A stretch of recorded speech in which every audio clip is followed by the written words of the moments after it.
মার্কিন যুক্তরাষ্ট্রে যারা কাজ করার স্বপ্ন দেখছেন তাদের জন্য একটা বেশ বড় ধাক্কা অপেক্ষা করছিল। বিশেষ করে H-1B ভিসা প্রোগ্রামে এমন একটা হুট করে পরিবর্তন আনা হয়েছে যা পুরো খেলাটাকে পাল্টে দিতে পারে। চলুন আমরা এই নতুন নীতির গভীরে গিয়ে দেখি এর আসল প্রভাবটা ঠিক কী। এই যে নতুন নীতির কথা বলছি তার একেবারে কেন্দ্রবিন্দুতে আছে একটা সংখ্যা যা শুনলে অবাক হতে হয়, $1,00,000। হ্যাঁ, সংখ্যাটা ঠিকই শুনেছেন। এটাই হলো অনেক নতুন H-1B ভিসার জন্য ধার্য করা নতুন একটা অতিরিক্ত ফি। আর এই একটা সিদ্ধান্তই পুরো পরিস্থিতি বদলে দেওয়ার জন্য যথেষ্ট। তো প্রশ্নটা হলো, হঠাৎ করে কোত্থেকে আসলো এই নিয়মটা?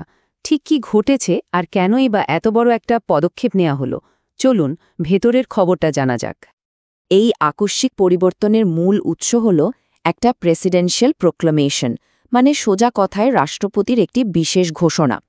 21শে সেপ্টেম্বর 2025 থেকে এটা কার্যকর হবে। আর এতে শুধু যে একটা বিশাল অঙ্কের ফি চাপানো হয়েছে তাই না, নির্দিষ্ট কিছু কর্মীর জন্য আমেরিকায় প্রবেশও 1 বছরের জন্য আটকে দেওয়া হয়েছে। পুরো ব্যাপারটা বুঝতে হলে আমাদের একটু টাইমলাইনটা দেখতে হবে। দেখুন, এই বছরের শুরুতে মানে জানুয়ারিতে কিছু টেকনিক্যাল পরিবর্তন আনা হয়েছিল, যেমন ধরুন মজুরি স্তর ঠিক করা বা সাইট ভিজিটের নিয়মকানুন একটু আধুনিক করা। ওগুলো ছিল বেশ রুটিন মাফিক আপডেট। কিন্তু সেপ্টেম্বরে যা ঘটল সেটা একদমই অন্য জিনিস। এই $1,00,000 ফি আর প্রবেশে নিষেধাজ্ঞার ঘোষণাটা ছিল একেবারেই অপ্রত্যাশিত, আর এর প্রভাবও অনেক গভীর। তাহলে এই যে এত বড় একটা পরিবর্তন, এর ধাক্কাটা ঠিক কাদের উপর এসে পড়ছে? মানে কারা এর ফলে সবচেয়ে বেশি বিপদে পড়তে চলেছেন? আচ্ছা, এখানে বিষয়টা একদম পরিষ্কার করে বোঝা দরকার। সবচেয়ে বেশি ক্ষতিগ্রস্ত হবেন তারাই যারা যুক্তরাষ্ট্রের বাইরে আছেন এবং যাদের জন্য 21শে সেপ্টেম্বরের পর নতুন করে H-1B পিটিশন ফাইল করা হবে, মানে আবেদনকারী এবং তাদের কোম্পানি দুই পক্ষই। তবে একটা ভালো খবরও আছে, যারা এর মধ্যে যুক্তরাষ্ট্রে H-1B স্ট্যাটাসে আছেন বা যাদের আবেদন ওই ডেডলাইনের আগে জমা দেওয়া হয়ে গেছে, তারা সাধারণত এই নতুন নিয়মের আওতায় পড়ছেন না। আর যদি কোম্পানিগুলোর কথা বলি, তাহলে সবচেয়ে বেশি চাপে পড়বে টেক কোম্পানিগুলো, ভারতের বড় বড় আইটি সার্ভিস ফার্ম আর সেই সব স্টার্টআপ যাদের পুরো ব্যবসায় হয়তো বিদেশি ট্যালেন্টের উপর নির্ভর করে চলে। তবে এখানে একটা ইন্টারেস্টিং ব্যাপার আছে। বিশ্ববিদ্যালয় বা অলাভজনক সংস্থাগুলোর জন্য নিয়মটা একটু আলাদা, যা হয়তো পরে একটা বিকল্প পথ খুলে দিতে পারে। পরিস্থিতি যেহেতু বেশ জটিল, তাই বসে থাকার একদমই সময় নেই। এমন একটা অবস্থায় এই মুহূর্তে ঠিক কি করা উচিত? এখানে 4টে খুব জরুরি পদক্ষেপের কথা বলা হচ্ছে। প্রথমত, নিজের পিটিশন দাখিলের তারিখটা ভালো করে দেখে নেওয়া, ওটা ডেডলাইনের আগে ছিল নাকি পরে। দ্বিতীয়ত, আপাতত আন্তর্জাতিক ভ্রমণ এড়িয়ে চলাই ভালো, কারণ অপ্রয়োজনীয় ভ্রমণ একটা বড় ঝুঁকি তৈরি করতে পারে। তৃতীয় এবং সম্ভবত সবচেয়ে জরুরি, একজন ভালো ইমিগ্রেশন আইনজীবীর সাথে কথা বলা, কারণ প্রত্যেকটা কেস আলাদা হয় আর একজন বিশেষজ্ঞই সঠিক পথটা দেখাতে পারবেন।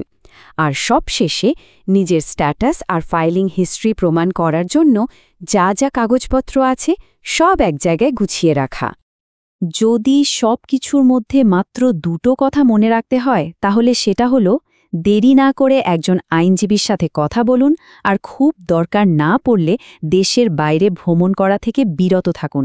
এই 2টো পদক্ষেপই এখন সবচেয়ে বেশি গুরুত্বপূর্ণ। কিন্তু কোন কোন ডকুমেন্টগুলো হাতের কাছে রাখা দরকার? দেখুন, তালিকায় আছে I-797 অ্যাপ্রুভাল নোটিস, মানে আপনার আবেদন যে মঞ্জুর হয়েছে তার প্রমাণ। পে স্টাব, যা প্রমাণ করে যে আপনি বৈধভাবে কাজ করছেন। আর অবশ্যই পিটিশন ফাইল করা রসিদ, যেটা দিয়ে আবেদনের তারিখটা নিশ্চিত করা যায়। এই প্রত্যেকটা কাগজ কিন্তু এখন ভীষণ মূল্যবান। কিন্তু ভাবুন তো, H-1B এর রাস্তা যদি কঠিন হয়ে যায়, তাহলে কি সব আশা শেষ? না, আসলে তা নয়। আরও কিছু বিকল্প পথ কিন্তু খোলা থাকতে পারে। চলুন দেখি সেগুলো কি কি। H-1B ছাড়াও কিন্তু আরও কয়েক ধরনের ভিসা আছে, যদিও সবগুলোর শর্ত বেশ আলাদা। যেমন ধরুন O-1 ভিসা। এটা মূলত তাদের জন্য যারা নিজেদের ফিল্ডে অসাধারণ তীরমরির প্রমাণ দিতে পারেন। আবার এয়ার ওয়ান ভিসা হলো তাদের জন্য যারা একটা মাল্টিন্যাশনাল কোম্পানির এক দেশ থেকে অন্য দেশে বদলি হচ্ছেন। এছাড়া কানাডা, মেক্সিকো বা অস্ট্রেলিয়ার নাগরিকদের জন্য তো টিএন বা E3-র মতো বিশেষ ব্যবস্থাও আছে। আসল কথা হলো বিকল্প পথ আছে, কিন্তু নিজের যোগ্যতা অনুযায়ী সঠিক পথটা খুঁজে বের করতে হবে। কোম্পানিগুলো কিন্তু এই পরিস্থিতির সাথে মানিয়ে নিতে কিছু নতুন কৌশল নিচ্ছে।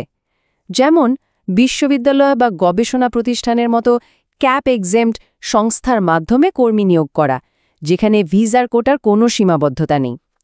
আবার অনেকে এখন স্থানীয়ভাবে কর্মী নিয়োগে জোর দিচ্ছেন, অথবা যারা অন্য কোনো ভিসায় আমেরিকায় আছেন তাদের স্ট্যাটাস পরিবর্তনের জন্য আবেদন করছেন। মানে কোম্পানিগুলোকেও এখন বেশ সৃজনশীল হতে হচ্ছে। তো এবার একটু ভবিষ্যতের দিকে তাকানো যাক। এ গোটা পরিস্থিতির দীর্ঘমেয়াদী প্রভাব কি হতে পারে, আর আগামী দিনগুলোতে আমরা ঠিক কি আশা করতে পারি? সত্যি কথা বলতে আগামী কয়েক মাস পরিস্থিতি বেশ অনিশ্চিত থাকবে। যদিও অনেকেই আশা করছেন যে এই নীতির বিরুদ্ধে আইনি লড়াই হবে এবং হওয়ার সম্ভাবনাও প্রবল, কিন্তু সেসব থেকে খুব তাড়াতাড়ি কোনো সমাধান আসবে এমনটা ভেবে বসে থাকলে চলবে না। আর এই অনিশ্চয়তা কোম্পানিগুলোর জন্য ঝুঁকিও অনেক বাড়িয়ে দিয়েছে। নতুন নিয়ম আর কড়া নজরদারির কারণে এখন পিটিশন বাতিল হওয়া, অডিটের মুখে পড়া, এমনকি বড় অঙ্কের জরিমানার আশঙ্কাও আগের চেয়ে অনেক বেশি। সবশেষে একটা বড় প্রশ্ন কিন্তু থেকেই যাচ্ছে।